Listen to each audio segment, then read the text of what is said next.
Для того, чтобы ваши суставы нормально работали, они должны нормально смазываться. Вот за эту смазку отвечает по большей части ваша печень. Почему? За усвоение коллагена отвечает печень.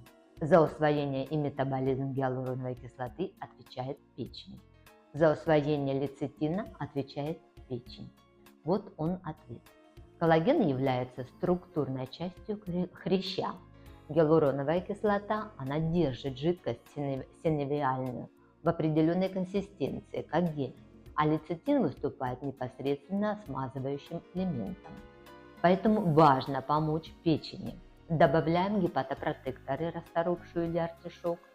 Также добавляем серу, потому что сера запускает процесс детоксикации печени.